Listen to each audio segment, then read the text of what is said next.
So, I was asked to look into this one article in regards to whether or not World War III has already started. This comes apparently off to the Dr. Pippa Substack for his Pen and Podcast. Um, I went over it, so I decided to go ahead and take a look at it here. But the writer in question, Dr. Pippa, apparently believes that we have already entered World War III.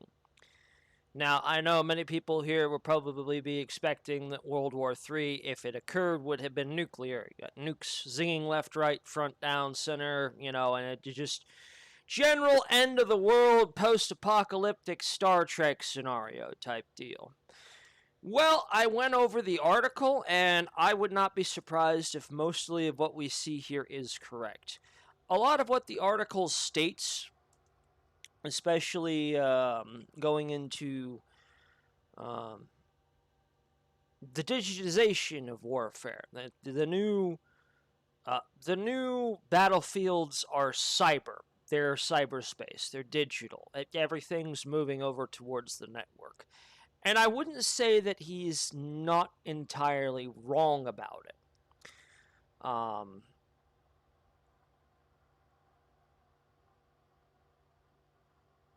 The world has changed with the advent of the internet, and it is a much different world today than even 20 or 30 years ago, let alone during the fucking 50s, 60s, and 70s, when the fear of nuclear warfare was at its highest.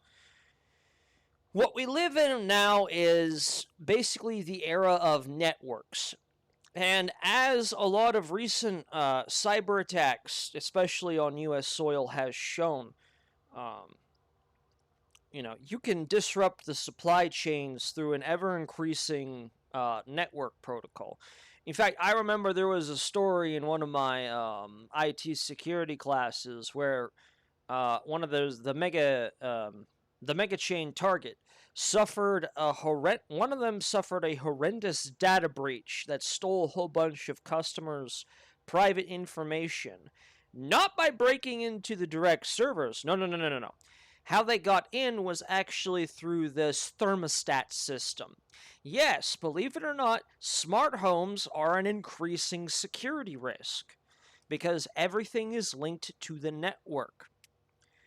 And they say, the best defense when it comes to a network is just simply air gapping. Don't even be connected whatsoever.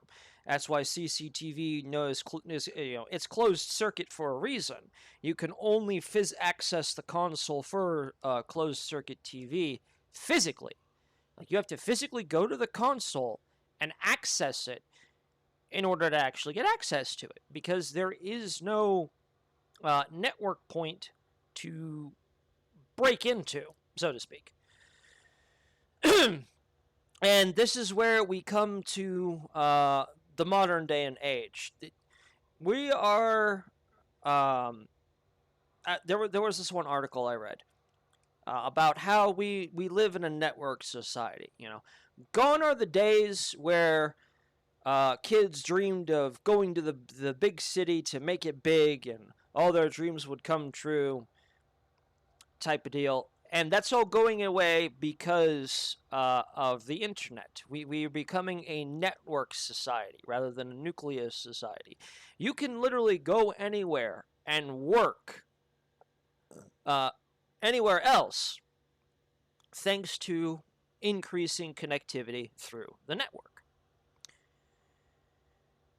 However, when you have a very interconnected world like that, there's always going to be security risks. And the big one that is on everybody's mind nowadays is, in fact, cybersecurity.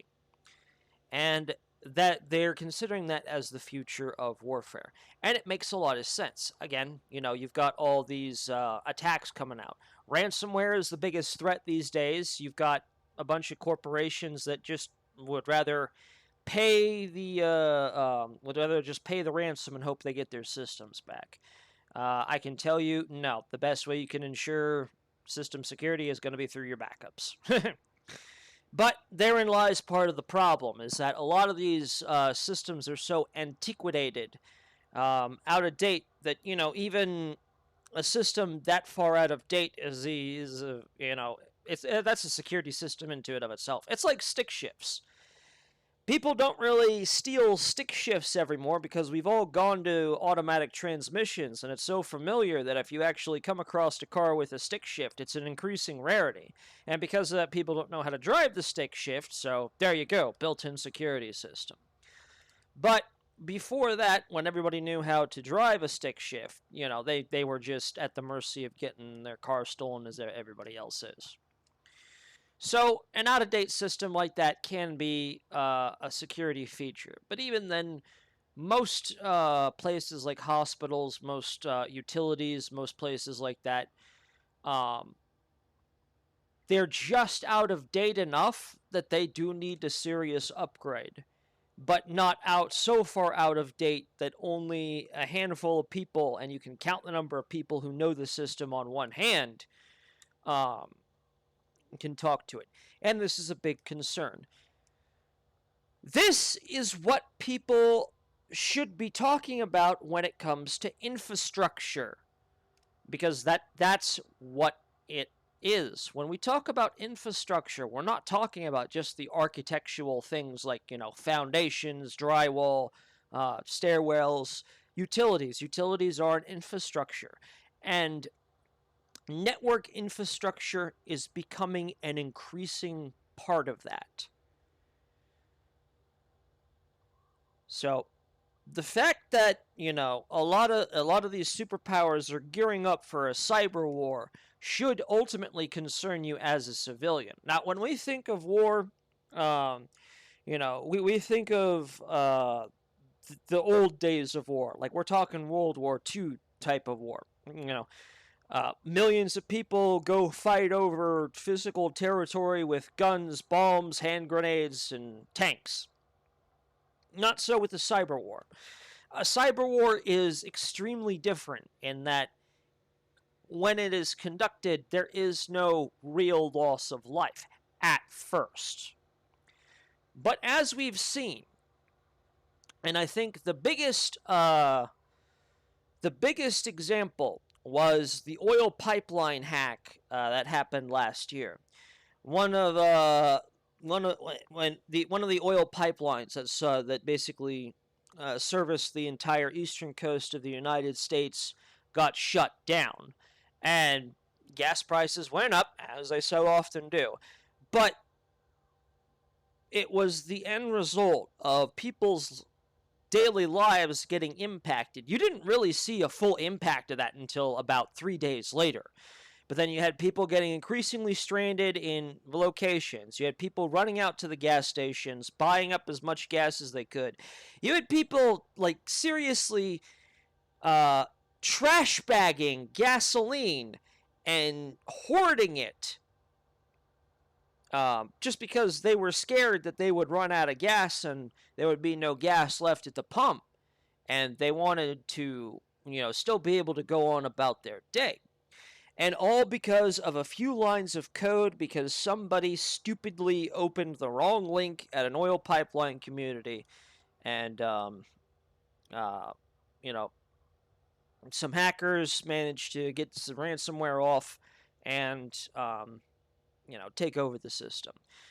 I'll go ahead and talk a little bit more in regards to what happened there. So, when it comes to stuff like that, ransomware, the actual ransomware attack is kind of the end goal. Like, once you've reached that point, it's already too late. They're mostly in your system to begin with. It's kind of a steady thing. When we also talk about hacking, it's not just people typing at a keyboard and then just, I'm in. No. It's a lot more insidious than that.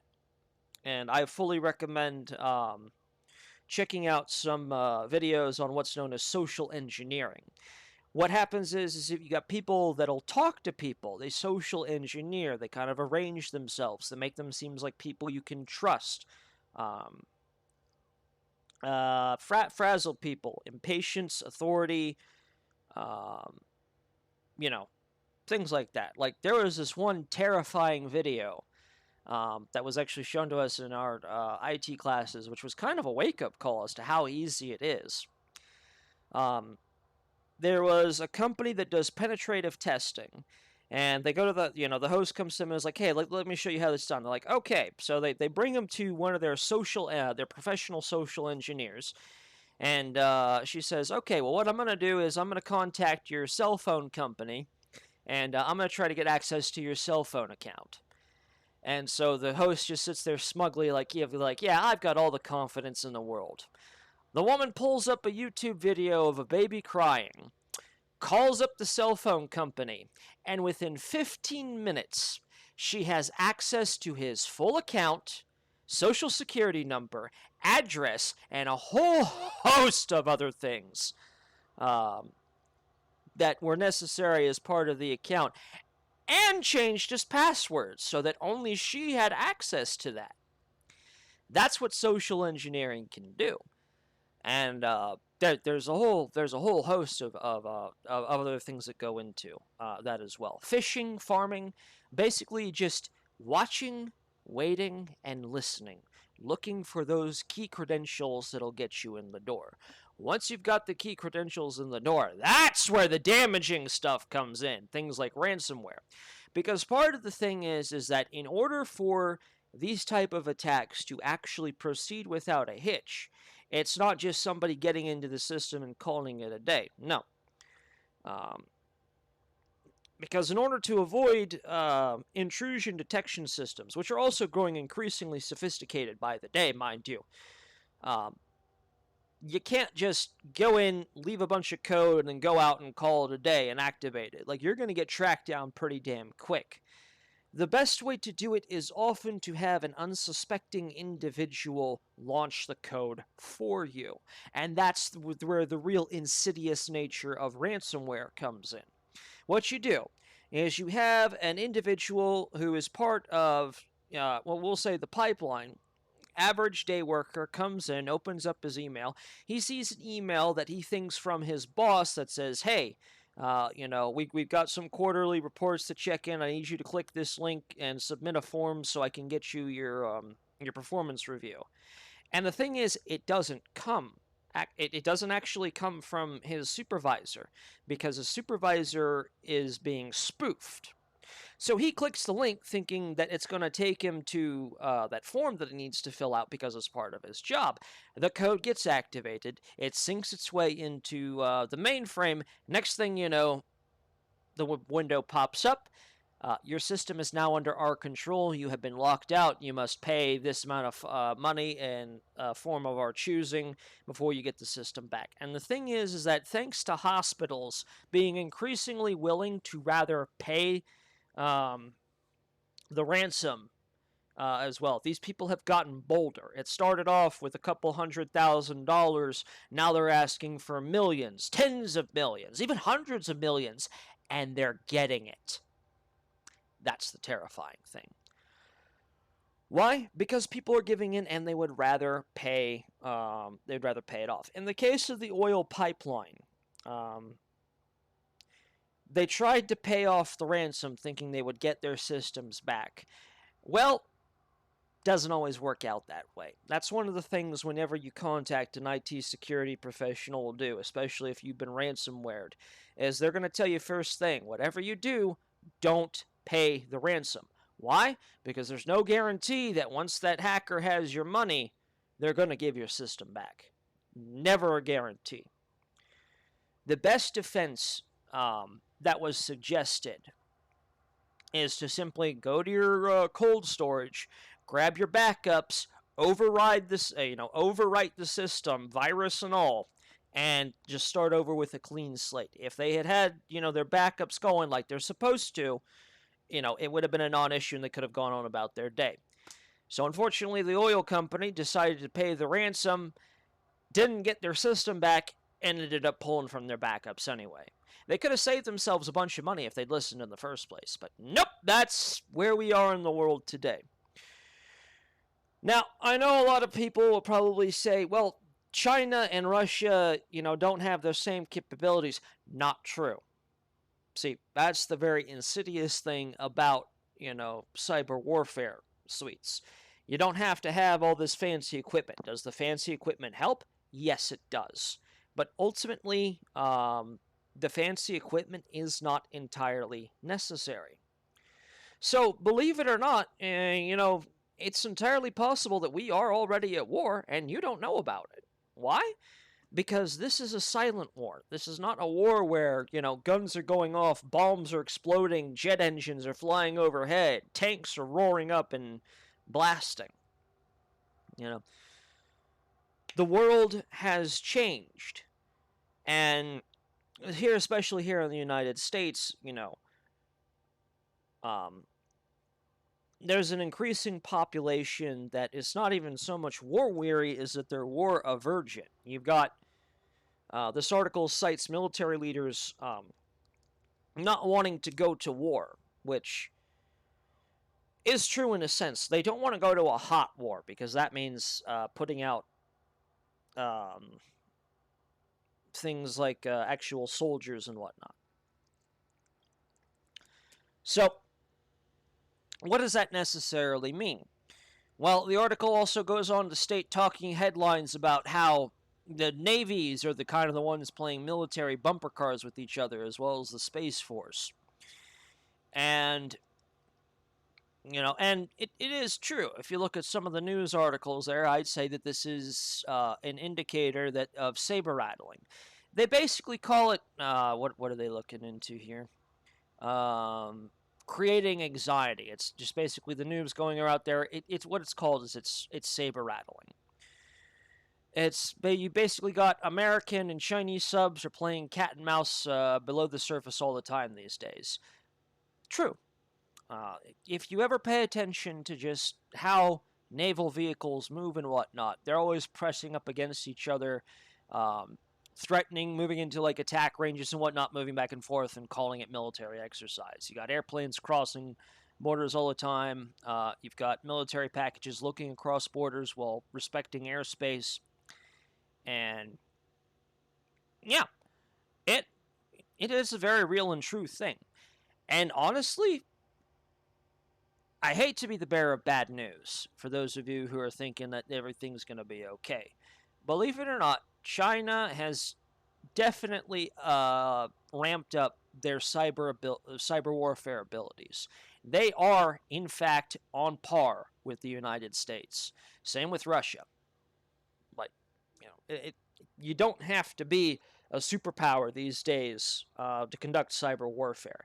Anybody can do it at any given time. You can take the poorest nation in the world, but if they have the abilities to access the network, they can very easily cripple the United States in any way, shape, or form. They could even cripple its ability to wage war in the physical world.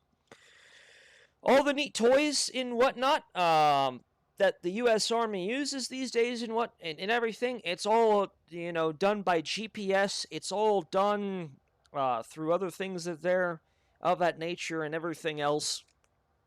And yeah, the civilian sector will be impacted far more than the military sector when those type of attacks go off. The United States Army might be hampered, but your average U.S. civilian is going to be downright crippled if that sort of thing goes off. That's why people were so upset when Biden straight up listed off a whole bunch of targets and told Russia hands off. You literally gave away key points for anybody in the open to a straight up attack. Doesn't even have to be Russia, but the fact you told it was Russia, people are going to pin the blame on Russia when some militant group in Africa somewhere decides, you know what, let's take the U.S. down a peg. That's the sort of thing that you can't afford to do so. But empty-minded Biden basically said, herp, derp, here's a target list. Don't you dare touch this. The best defense is to not even acknowledge it exists. At least in that sort of thing. It's like, yes, we have targets. Don't you dare touch those targets. But when you outright list off the targets, you're literally just waving a neon sign saying, attack here! Don't do that! Jesus. But But the interesting thing about that as well is that, yeah, you've got what the article really calls here. I don't even really remember what it is here on this one. But the term that I am familiar with that you boys that everyone else would want to pay attention to is a flashpoint. Flashpoints are basically kind of that sense of, it's an actual armed conflict that happens but doesn't actually lead to like a war. That's a flashpoint. Happens, believe it or not, all the time. Another thing this article really talks about is how militaries are kind of getting shoved off the balance sheets there.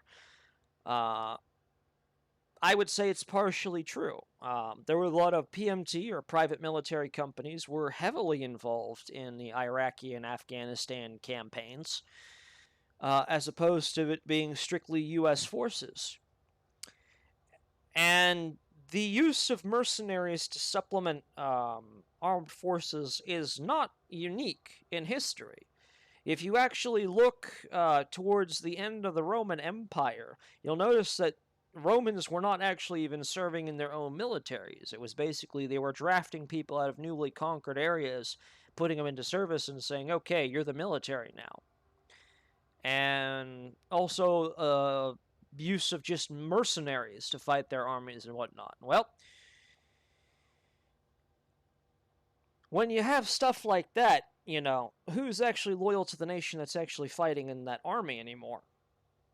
And that's what we're starting to increasingly see inside the United States, is you're actually seeing good people. It happened to me, actually, believe it or not. I signed up to serve my country, and I wanted to stay in the service and do that. And if, what happened to me hadn't happened, I'd be happily serving to this day. But there were a lot of people who didn't want to be there, and they were the ones that got kept around. I shit you not. When I was in basic training, I had a bunkmate who was the next bunk over. He and a bunch of friends basically all walked in the recruiters drunk one day, and he told me this before everything went down with him. And he said that they all signed up kind of like in a drunken party mode to basically join the army, kill people, and do all sorts of shit. Well, turns out he was the only one to actually report to the MEP station and go to basic. The other guys, they basically dipped out and said peace and vanished straight up. He was the only one who actually made good on his word to actually show up. However, he didn't want to be there. He actually took his bootlaces and tried to commit suicide in the barracks. Shit you not, they put him on suicide watch for 2 or 3 days before they finally shipped him home. Me, I took one look at that and I said, not me. I signed up to serve, and that's what I'm going to do. And I made a promise to myself when I signed on the dotted line that I would not ever say that I wanted out. I would fully commit to and serve my country wholeheartedly. AIT, I had a fucking boy there with entire plans to basically serve out his entire contract in AIT and never ever go to his first unit. He'd basically flunk out of the course, and the course was long enough that he could get away with it for a couple of years at least. And he'd basically discharge out of AIT without even having gone to the service officially. Females. We actually had a couple females at AIT. They intentionally went off and got pregnant so they wouldn't have to go overseas. You'd be surprised how often that happens. They make a big fuss about females wanting to be in combat and wanting female representation in combat units and whatnot. For the ones that do serve, more power to them. But ultimately, females seem to be extremely averse to actually serving in those roles. More often than not, if a war is actually called, a surprising number of them are going to turn up pregnant. Because why? Well, the Army ain't going to deploy a pregnant woman. Yeah, I'm sorry, ladies, but that's just the realization here. So the question is that if the money is not being spent on supporting loyal, homegrown soldiers who are proud to be Americans and proud to serve their army, where is that money actually going to? Well, I'm going to have to tilt my head at least in the direction of those social programs, which do nothing but basically support the dregs of society on the backs of hardworking citizens. Those programs have to grow to handle the increasing number of people that are out of work and quote unquote can't find work.